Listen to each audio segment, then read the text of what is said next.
Santiano gained a day. Away, Santiano. Ah, Santiano gained a day. Along the plains of Mexico. Mexico, oh, Mexico. Away, Santiano. Ah, Mexico is a place I know. Along the plains of Mexico. Nassau girls ain't got no coat. Away, Santiano. They combs their hair with a kipper backbone. Along the plains of Mexico. Mexico, oh, Mexico. Away, Santiano. Ah, Mexico is a place I know. Along the plains of Mexico. I'm Gary Nickerson. And I'm Quinn Taggart. And this is Outside My Window. Today we got a couple of special guests, 2 of the 6 Shantymen. We're going to talk about the history and the very unique genre of music. So, Eric, I want to start with you and talk about, first of all, the history of sea shanties. I understand it goes back to the 15th century? Yes, about then. Sea shanties are sailors' work songs, and they just make the work lighter. Oftentimes, because if you're hauling on a line, you got 6 guys on a line, you want them all to haul at the same time.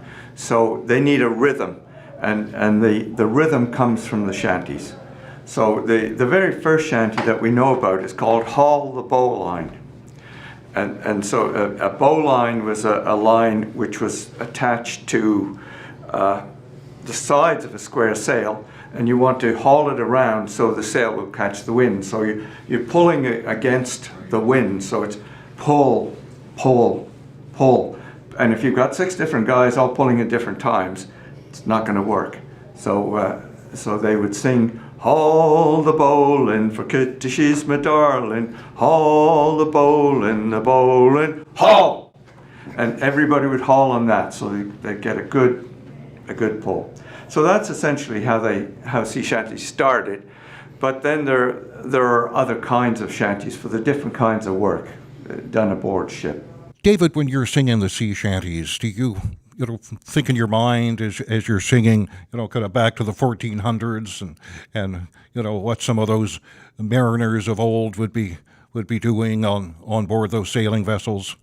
I do. I think about, I guess in my own family, the people that went to sea, and I wonder how many of these same songs that they might have been singing while they were aboard ship and working their way up from cabin boy to able seaman to mate to captain, and just how maybe some of the same songs that we sing are songs that they would have known well as well. When did the Shantymen first form, and how do you it's a very unique genre of music. How do you find 6 chaps to? Well, actually, we started off with more than 6. We had 10 at first, and it was an interesting way that our group came about. I, as you may remember, used to work at the Yarmouth County Museum, and so at the museum is owned by the Yarmouth County Historical Society, and they have meetings once a month. And I, at some point, mentioned that I could give a talk about sea shanties. Well, one day they called my bluff, and they said, "Okay, how about coming on, a month from now, with this talk about sea shanties?" So I thought, I'm not getting up there in front of people and start singing by myself. So I thought, well, I'll just get a bunch of guys and we'll practice and we'll do that. So I did. And we had, at that very first occasion, we had 10 guys, myself included, and it was to be a one-night stand. It was only for this one night. That was back in 1984. And we're still going. And of the 6 of us, which are currently the members of the Yarmouth Shantymen, 3 of us were there that night. So we've got 3 of the originals. It was an interesting night, too. If I remember correctly, we had each adopted the name of a Yarmouth sailor from long ago who had served on a Yarmouth vessel. And if I remember correctly, I was James Swain, and I died aboard the voyage, so I'm not sure I made it to the end. But it was a real learning experience through the music, and I have to say that first performance, we were really, really bad. We sang one song in 3 keys all the way through, and we're told afterwards that that's not possible. But we were authentic, because they didn't pick sailors for their ability to sing, they picked them for their ability to work.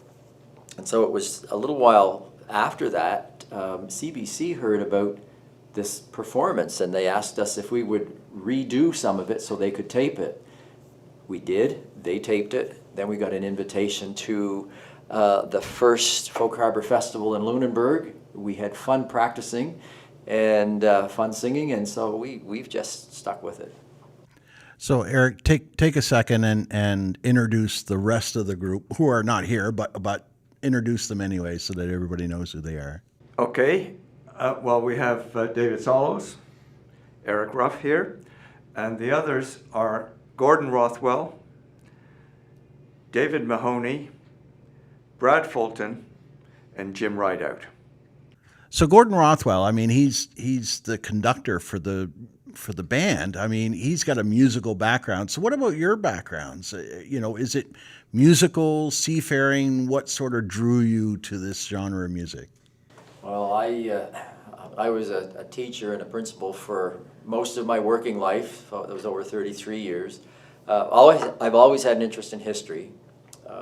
I actually worked as a summer student for 5 summers at the Yarmouth County Museum. I was there when Eric started as our curator.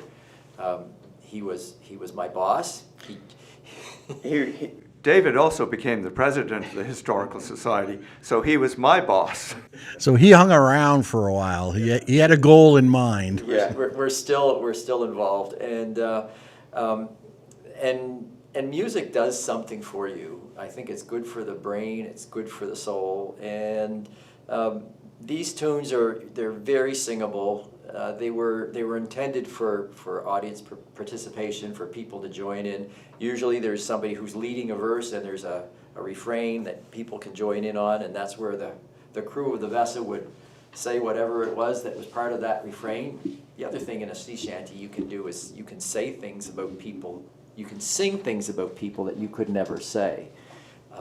So it was okay to insult the captain in a shanty, but you would never say it to his face, or the mate, or the ship owners, or whoever. So anyway, but it's been Eric started our interest in it, and it's just continued. So, in the day and age when these were, popular aboard ships, most of the crew would have been illiterate. So I mean, it's a vocal or oral history telling as you go along as well. I mean, how have these fared over the years? Have the words changed drastically or modernized to suit the environment? That's a very good question. Yes, they've changed. In our case, they've changed because we don't use the foul language, which was probably used aboard sailing ships. Because don't forget, sailing ships almost entirely were men, and they sang about what interested them. They sang about ships, of course. They also sang about booze, because they didn't have booze on board many of the ships. So they couldn't wait to get to port. Same thing with ladies. No ladies aboard ship. So some of the songs were pretty raw. So we've cleaned that up. We sang, most of the time. We sang with one guy at a festival a few years ago. He was an Australian guy. He kept the old words. Not all of them, thank goodness, but more than we would have used. But the language and the words also changed, because if you were aboard one ship and you sang, say, Haul the Bowline, which I mentioned earlier, then you went to a different ship and nobody else knew that shanty, you'd have to sing it. But wait a bit, I can't remember all those words. So they'd make up a few words. And so it changed like that over the years.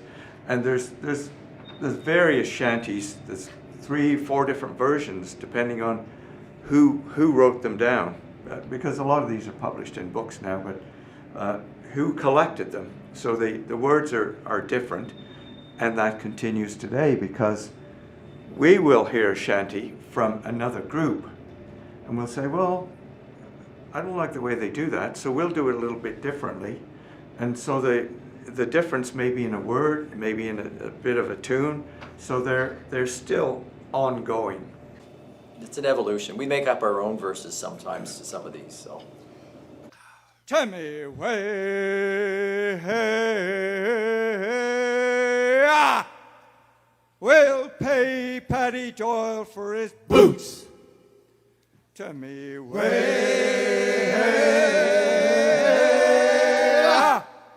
we'll all drink whiskey and gin.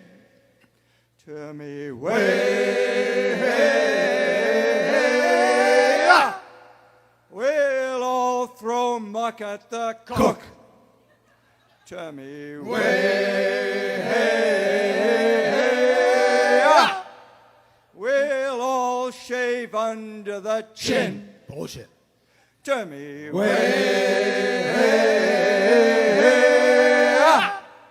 the dirty old man's on the poop. Timmy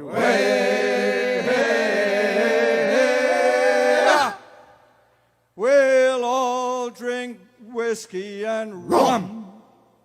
So tell me, what makes a shanty as opposed to a folk song or any other kind of song? Give us a bit of an understanding of that. Well, they're work songs for the most part. So there's Haul the Bowline, that's a sheet shanty. And a sheet is a line that you control the sails with. And on that kind of shanty, you've got a jerk as you're pulling in that line. Another kind of shanty is a halyard shanty, and that's for raising the sails. Well, you can't raise a heavy sail with a yard with a bunch of jerks. It's got to be more of a slow, steady pull. So instead of a quick pull, it's a pull. And then there's a capstan shanty, which a capstan is, it's a piece of gear on deck which has a barrel, and you stick bars into it and you walk around it. Yep. So that's a capstan shanty. So that's got to be at a slow, steady walking beat. So those are the three probably main shanties. There are other very specific ones, but then sailors would also sing songs when they're off watch. And when they're off watch, the sailors on a big square rig ship would live on the forward part of the vessel. Captain and the officers would live at the back in the after end. So the sailors would sit around on the forecastle, the forward part of the ship, on bits, two big sort of metal cleats that you would wrap lines around. And so those songs that they sang there when they're off watch were called four-bitters. And they would tell stories, and they didn't necessarily have a specific beat. So those are probably the four main kinds of shanties. And what would differentiate them from, say, a folk song? I mean, a shanty's its own thing, right? Well, the ones with a rhythm would differentiate them, and the things that they talked about, it's mostly nautical language. So you're using terms related to ships. The four-bitters are probably a bit more related to what are we going to do when we get to port. Go to the first tavern we come to, pick up a lady, that kind of thing. So all the things that they were interested in. Not that those weren't in the other ones.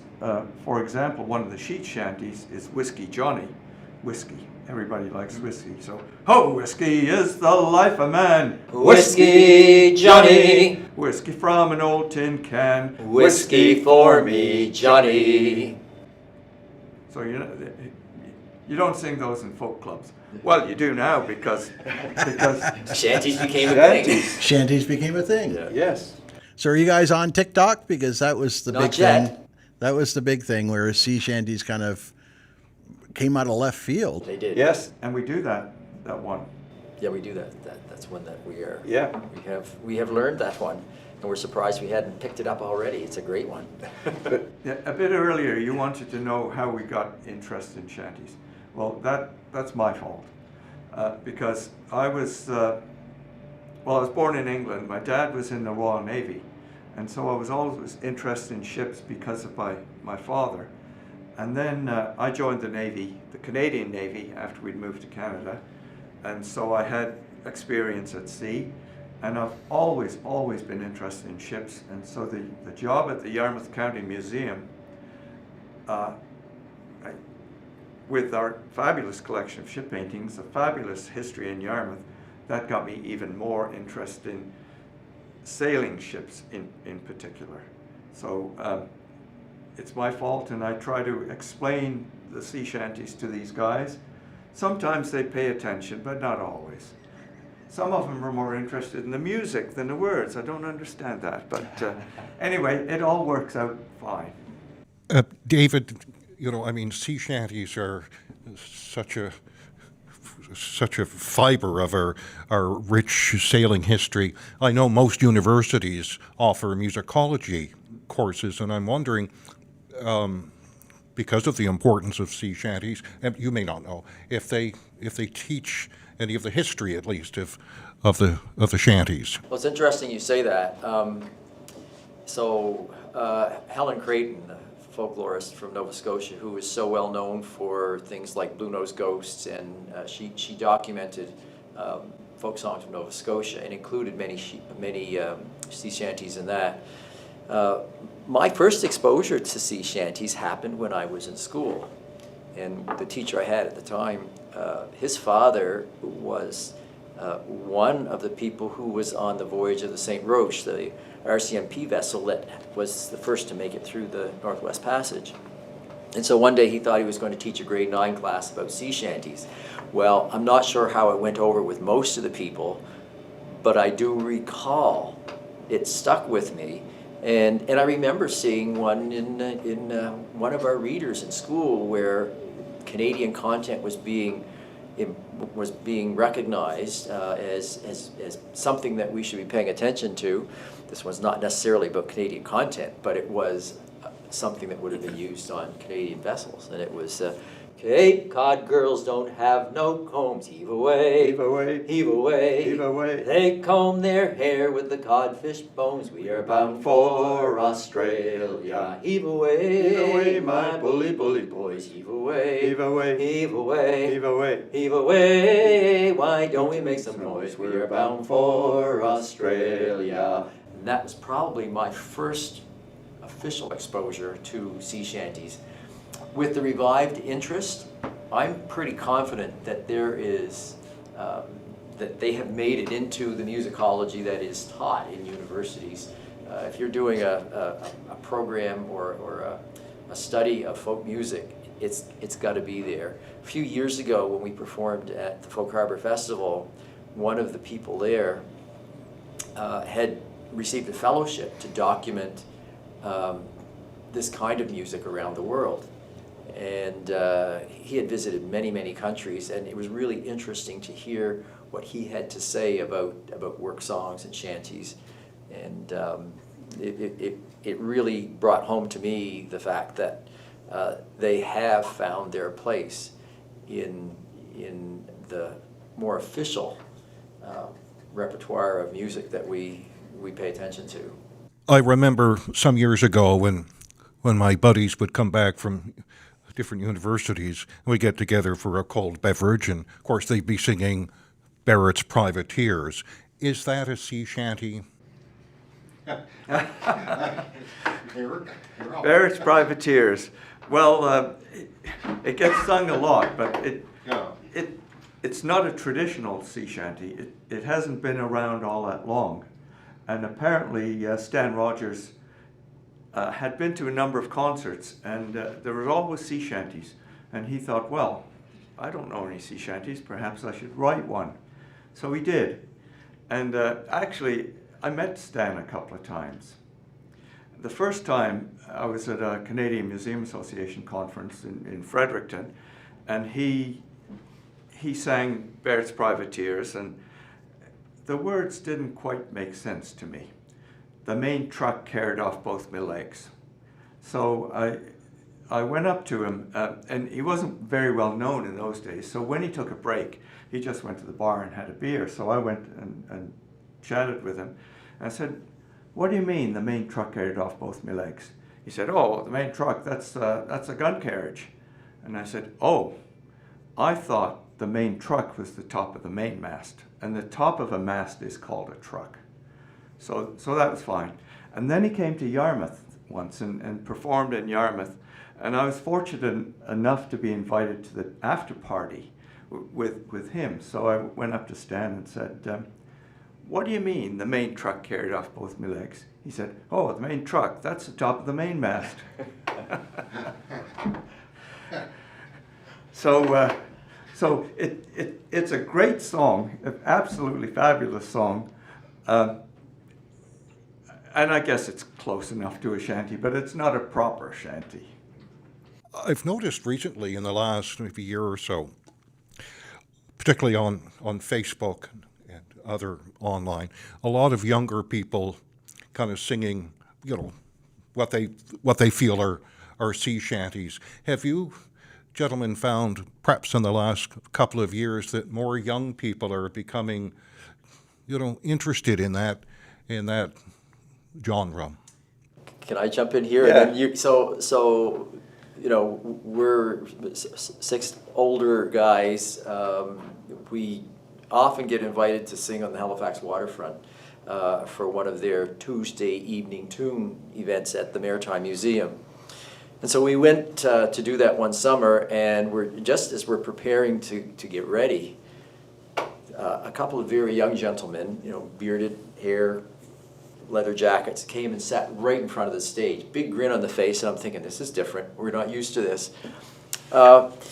Anyway, so we did our set, and it turns out that they were there for the Halifax Jazz Festival, but a contingent of them had formed their own sea shanty group. It happened while they were traveling through Europe and had not a lot to do in the bus, and so one of them had known sea shanties from his early days, and they'd formed a group. So we wound up inviting them on stage with us at the end of the show, and they really filled out our performance of Bully in the Alley. And then we had an opportunity to perform with them, and they visited Yarmouth. Eric was fortunate enough to take them over on the Nova Star when they performed there, and he tried to pass them off as his sons, but this group got the father quite headachy the next day. Yeah. But they were real head turners. They're the group known as Press Gang Mutiny. And to answer your question, when you see people of that generation, of the age of our kids, with a real interest and real talent in performing these things, it does speak to your question. So there is an interest, and particularly because they're singable. They're not complicated in many ways, and because you can be in a room, and if one person knows the song, you easily teach the refrain, and you've got the whole room singing along with you by the time you're done, and it's a great way to engage an audience. Music, whether it's jazz or rock or what have you, touches some inward part of us. Sea shanties, I find, just listening to you, they're very stirring. What kind of reaction do you get from your audiences? We get mixed reactions, but generally it's quite good. And it's, I think the livelier songs, we probably get a louder clapping at the end, but we do some quiet ones, and there's one which is questionable sea shanty, which I actually do, and one of the guys said, you're the only one that's got tears from singing the song. So I was quite pleased with that. Yeah, there are some that will stir that inner emotion. Some of them that talk about leaving, and we have on occasion, at the request of friends of the Shantymen when they've lost a family member, sung at funerals. So it is music that can reach beyond the surface. So yeah, good question. Get her on her course now. Haul away your four sheets, haul away your four sheets, 'tis a sailing time. Waves are surging under. Haul away down channel, haul away down channel, on the evening tide. When my day. Would they have been accompanied with some sort of a drum beat or anything along that line, or you just stomp your feet and kind of go along with it?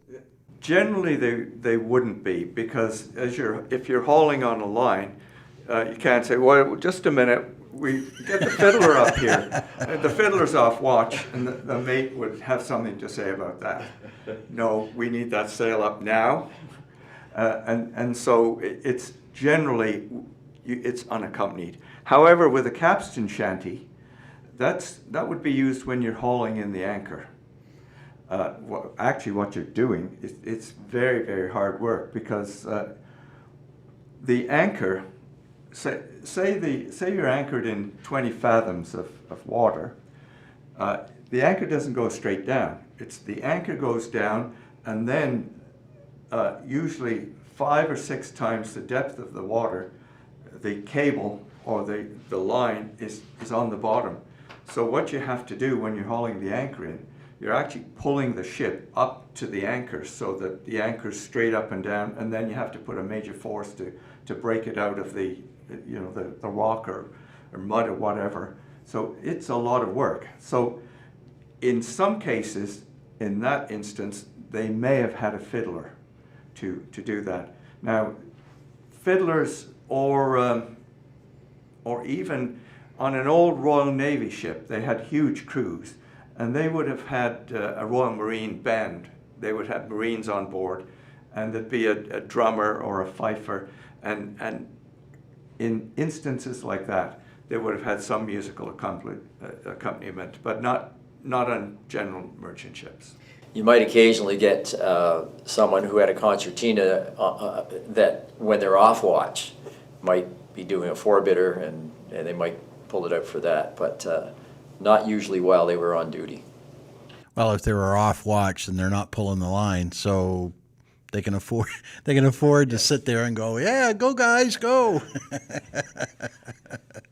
So what about the tattoo? Since we're talking about music, I mean, the tattoo's coming up here shortly in Halifax. So, would shanties be a component? I've never been to a tattoo, so I mean, I can only talk to what I've seen on commercials. Tattoos are fabulous. It'd be worth going, but the tattoos tend to be more military, and shanties weren't done a lot in the Navy.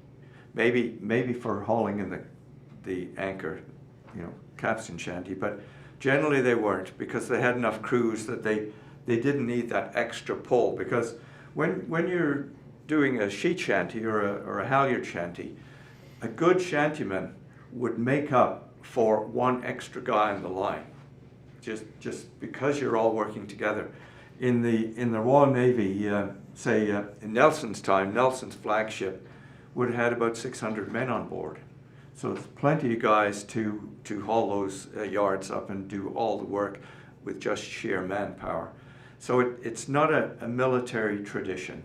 So they would have things like hornpipes, where they have a little band doing a hornpipe and the sailors would dance, but not so much sea shanties. Although sailors, of course, did sing aboard ships in their off-watch time, and there are some good songs, one of which my dad sort of taught me, but there were certain words that he left out.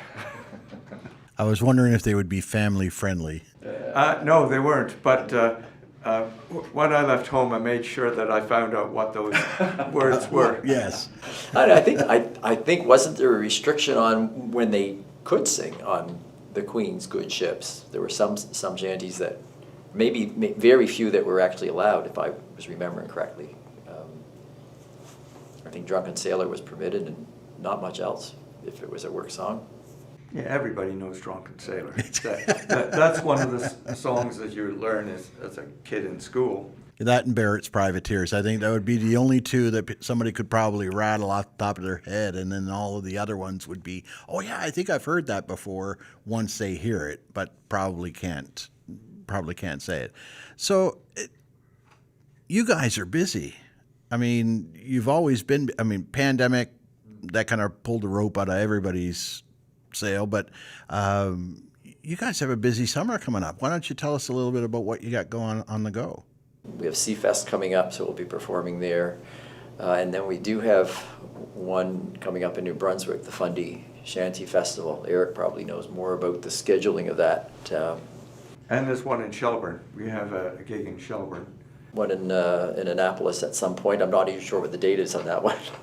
So the gig in New Brunswick, though, that's an actual shanty festival, is it not? Yes, it is. It's the first Fundy Sea Shanty Festival. And hopefully it'll be an annual affair. So tell us a little bit about that. How did you get invited? What sort of folks are they bringing in, and how far are they coming in? Well, that's my fault, again. And the reason that came about... A lot of this is Eric's fault. I'm not quite sure.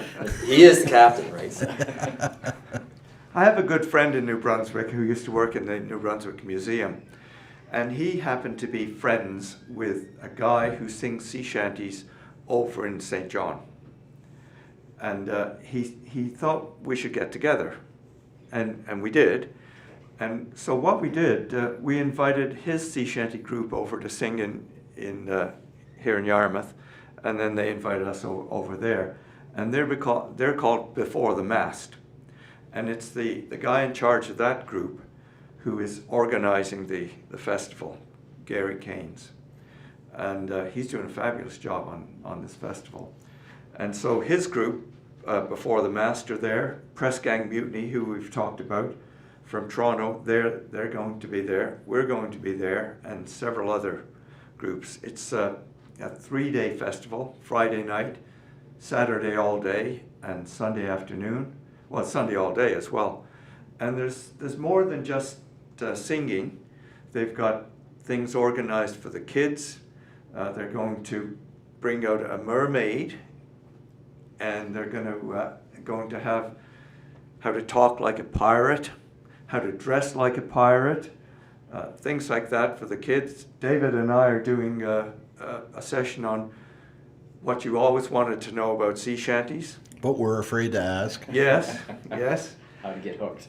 Yeah, and there's going to be a special rum.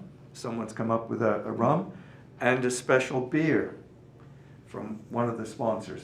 So it's going to be a really good, fun festival in St. Martin's, which is a lovely little shipbuilding town and ship owning, similar to Yarmouth. So we're joined right now by Gary Keynes. He's the artistic director for the Fundy Sea Shanty Festival. Gary, welcome to our podcast. Quinn, good morning. So I guess, Gary, give us a little bit of background. How did you get involved with sea shanties? My dad was a sailor in the Coast Guard and grew up in Outport, Newfoundland. At the age of 12, he went to work on board his uncle's schooner. And I was... long and short of it was Dermot O'Reilly and the group Ryan's Fancy made reference to a sea shanty as they were introducing one of their songs. And I later turned to my dad and said, just sea shanties, did you sing them? And he said, yeah, on board ship we sang Come All Yees, and that's what he called them. And then I was just drawn in at that point. I would have been 13 or 14 at the time. And that was the seminal moment where I decided this is important. I'm going to see what I can find out about all this stuff. Now, sea shanties obviously aren't new. We know they go way, way back. But it's been, more or less similar to an oral history kind of lesson. So have they changed a lot over the years? Well, if you listen to recordings of shanties as folklorists and musicians are fairly certain they're originally sung, they'd be different than what you hear in pubs around the Maritimes. Groups tend to bring them more up tempo and turn them into drinking songs. We don't need much excuse to do a drinking song, though. That is correct. But we're talking about shanties to somebody a while back, and oh, you mean drinking songs? I said, well, yeah, I mean, you can drink to anything, I guess. But if you sing them in a traditional tempo, and as they were sung, I mean, a lot of groups had harmonies. Our group before the mast, there's 9 of us, and some of the songs have 6-part harmony in it to make it more entertaining. And a lot of the shanties we bring up tempo to get people tapping their toes. So the festival is going to be held in the village of St. Martin's. Give everybody an idea, geography-wise, where that is. So if you're in the heart of St. John, you'd be about 45 kilometers to the east. It's on the coast. Beautiful spot. Because the bay narrows, you see a little bit more of Nova Scotia across the harbor, and we're about the same distance from Sussex and Hampton. If people want to come to the festival, I mean, what's the easiest way for them to find out more information about the festival online? fundyseashantyfest.com. It's all there. Now, I say it's all there. As we speak, we're working on the FAQs, and we still have a few things to tie off before we put on the site, but a list of performers, where we are, cost of tickets, a link to ticket sales. Yeah, it's up and running. So give us a sense of who's coming to visit, and what's your lineup looking like right now? Okay. I should mention also there is a Facebook page, Fundy Sea Shanty Fest, for those who like Facebook. So we have, Chris Ricketts is coming from England. Chris is a solo performer. We've performed with him before at the festival in Saint-Jean-Port-Joli, and he's an entertainer. Chris is, he can command an audience, great voice, and a good fellow. So he's coming in, and this is making it truly international. I should mention the reason we chose the second weekend in August, it is because it's the weekend that precedes the only other sea shanty festival in Canada, and that's the one in Saint-Jean-Port-Joli, Quebec.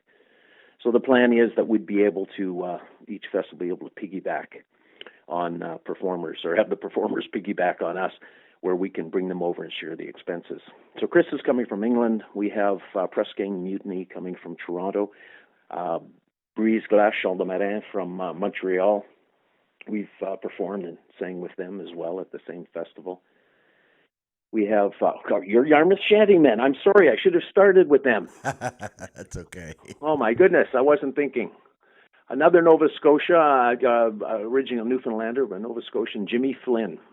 When we put this together, back in the spring of last year, we said, look, if people don't come to this, who will at least bring out the locals? And Jimmy came to mind, and he signed on right away. So Jim's going to be our closer on Saturday night. We have, before the mast from St. John, Melanie Ross, who lives in Dartmouth. Melanie is well known as a performer annually at the Miramichi Folk Festival, and the last few years she's been doing the MC work. Sonia Pachot de des Îles Madeleine, Magdalen Islands, she's coming. She's on her way to Saint-Jean-Port-Joli, and this worked out really well for us because she was performing in Moncton. She plays accordion. And we have Fundy Cayley from Albert County, New Brunswick, as well as Frantically Atlantic from Fredericton. Friday night at the Chowder, just adding some ambient music, we have Craig at the Cask. So it's an offshoot of the St. John branch of Cultus, the group dedicated to preserving traditional Irish music. So they're going to be on hand, and that's 11 performers. Wow, that's quite a lineup. My hope is if this becomes an annual thing, there'll be more performers and more performances. But we thought let's do it well, and that doesn't necessarily mean making it particularly big, but 11's a good number for what we're doing. The stage work is one thing, but you've also got some workshops and things coming up as well, right? Yeah, so it's a festival, right? And so we thought let's include some activities that appeal to young and old. United Commercial Travelers, Jack Kid Council 755 in St. John sponsored our children's program. So we are offering free of charge workshops, dance like a sailor. So it's a family event. So come and basically you're going to learn a hornpipe. And when they're done, everyone, hopefully in sync, will dance a hornpipe. Meet the Mermaid Princess. We have a mermaid swimming ashore, and that seems to be quite popular based on the number of registrations that we have. Dress like a pirate. The Port City Pirates, Pyrates, are going to have an encampment next to the vendors' village. Always They're entertaining. going to be there all weekend, and they'll. So we're going to, the kids and adults, if you're interested, will dress up like pirates, and then we'll march down to the waterfront. Penny whistle workshop being offered, and that's, if you're 8 years and older, you're welcome to do that. And then we have a rum tasting. How cool is that? We have historical lectures, a ghost walk. Some neat stuff. Happening, and more information at the website. Now you mentioned Quebec, so it kind of brought something to mind. Are the sea shanties translatable? Like, do they transport well into other languages? They can be translated, and many are. Interesting, CBC, a couple of months ago, I was listening to, it was a person who had visited up in the Northwest Territories in a village, and they were talking about culture, and the person interviewing, she sang a song that she was taught by her dad, and it was Drunken Sailor, but in a Inuktitut. Wow. And she had mentioned how this was taught to her grandfather, I guess, by a whaler, and she gave the story, but I thought, how cool is that? But, nations the seafaring nations would have written and sung their own shanties. We do a number in French. Brise Glace is doing a set entirely in French, one of the workshops, actually. And if you have a festival pass, you're entitled to see that on Saturday morning. So that's Chant de l'Atlantique, your favorite sea shanties, but sung in French. They're in Polish, they're in Danish, they're in German. So a lot of them, yes, would have been translated, but some of them would be native to their own languages. That's interesting. It's not a question I asked Eric when we were talking earlier, so that's great information. So events like this don't happen without two things: sponsors and volunteers. So I want to give you an opportunity to give a shout out to your sponsors. Well, I appreciate that. So our presenting sponsors include Envision St. John. So that's a regional growth agency responsible for promoting tourism and development in St. John and the surrounding areas. And St. Martin's is an area they were interested in. They joined forces with DP World. So if you're in St. John and you see those big cranes on the west end or the west side of the harbor, they have the DP World logo on it. That's an international company responsible for logistics, moving of cargo internationally. They, together with Port St. John, came together as our presenting sponsor.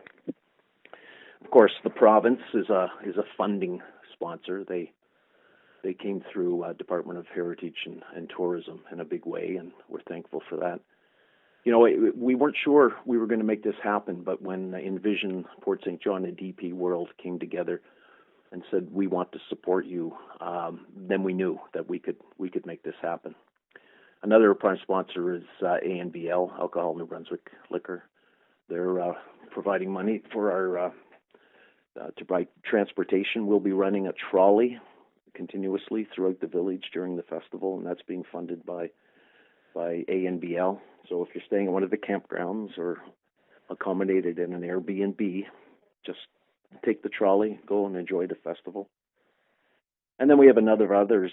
Crosby Molasses, in fact, was the first to come on board, which happy about that. And that's a company that actually dates back. Its beginnings were back to the days of sail. They would have brought molasses up on those on the clipper ships from Barbados.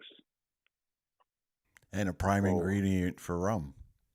There we go. And I mentioned the rum tasting, didn't I? You did. It's at the opposite end of the village from the Pirates. We're trying to keep them as far apart as possible. But it's not a big village, right? So it's walking distance, or you could take a trolley. I guess the Pirates can, if they can figure out how trolleys work, they'll make their way on. But they're going to be too busy entertaining and entertaining people down at their end of the village. And festivals like this and all over don't happen without volunteers. Yeah, indeed. Thank you for mentioning that. I've been to a lot of festivals over the years, and always amazed by how many people you see with the volunteer shirts on and helping out. And Stan Rogers Folk Festival, for example, I've been there many times, and the number of volunteers that make it happen. I mean, they're the worker bees. And yes, you have a steering committee and crew chiefs who themselves tend to be volunteers, but then the people who are taking the tickets and directing traffic. Oh yeah, an important part of it. There's no way we could manage to do this without their support. So thank you to them for making it all come together for us. So remind everybody of the dates. August 12, 13, 14. The 12th is a Friday night. The only event that night, well, there's a podcast actually. The boys from Toronto, Press Gang Mutiny, they have the Shanty Show podcast, and they're going to be recording an episode live that afternoon. And then in the evening, we have two sittings of seafood chowder, corn chowder for those who don't like seafood. Can you imagine? I suppose if you're allergic, you'd opt for the corn bass. And during that, Crake at the Cask, the Celtic group, will be playing music. We're going to have little pop-up 10 minutes shanty sings by various performers.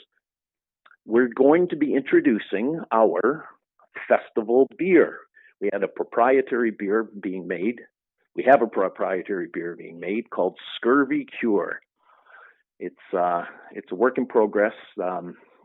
We're on the third batch now. I say we. It's Gridiron Brewery in Hampton, another one of our sponsors, and they're bringing out an amber ale with a hint of lime, Scurvy Cure. So that'll be making its world premiere on the Friday night. And another interesting, the first sitting, we have the crew of the Maiden, the sailing vessel, the Maiden, which left Dubai last year. It's doing a round the world tour, all female crew, and they're in St. John. They leave the next day, but they're going to be down on the Friday night, the first seating of the chowder, and they're going to be singing their sea shanty for those who are there. How cool is that? That is cool. Yeah, that worked out really well for us, and they're sponsored by DP World, so that's the connection there. Well, all the best of luck. I hope this is the first in a long line of festival events for you guys, and certainly look forward to hearing all the stories. Quinn, thanks for your interest. Thanks very much. I'm bully in the alley. Way, hey, bully in the alley. Help me, Bob, I'm bully in the alley. Bully down a shin bone now. Sally is a girl that I love dearly. Oh, Way, hey, bully in the alley. Well, Sally is a girl that I spliced nearly. Bully down a shin bone now. So Help me, Bob, I'm bully in the alley. Way, hey, bully in the alley. Help me, Bob, I'm bully in the alley. Bully down a shin bone now. For 7 long years I courted Sally. Oh, Way, hey, bully in the alley. But all she did was I'm curious, there are currently 6 members of the Shantymen. Is there a minimum or a maximum number of singers that can perform a sea shanty the best? That's a unique question. We've never been asked that before. There are sea shanty groups in Europe that have maybe 30 or 40. Those we would call a chorus. Yes, and they're usually older men. I mean, we consider ourselves young men, but that's a mental thing. And it's an instance just came up today where we've been asked to sing somewhere, and there's only going to be 3 of us available. Well, I think we've decided to say no to that. So because three, you just can't really do it with three. You can sing sea songs, but you can't do The work of the crew. you need backup to We've done it with as few as 4, I think, 4 or 5. Yeah, 4 we could manage, but I think 6 turns out to be quite a reasonable sized group. Yeah, It works very well.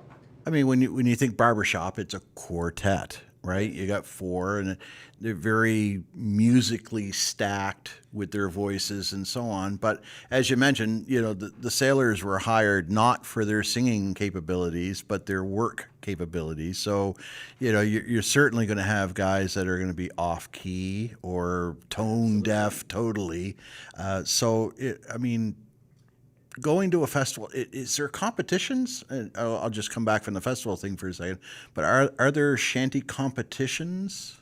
I don't know. There probably are. We haven't done those yet. We have done a number of festivals. We did one in Quebec a number of years ago, and that was a wonderful experience as well. And again, that atmosphere I mentioned was throughout it. And the other thing that happens is when you go to one of these things, people will steal your songs and you steal theirs. So you always learn something. So we picked up some of our favorites and we taught them some. As a matter of fact, the group Before the Mast, there's some songs that we do that they've picked up and they put their own twist on it. They sound quite different than the way we would do them, and we do the same with some others. It's almost like a musical trade that you do when you go to these things. I've never heard of any competitions.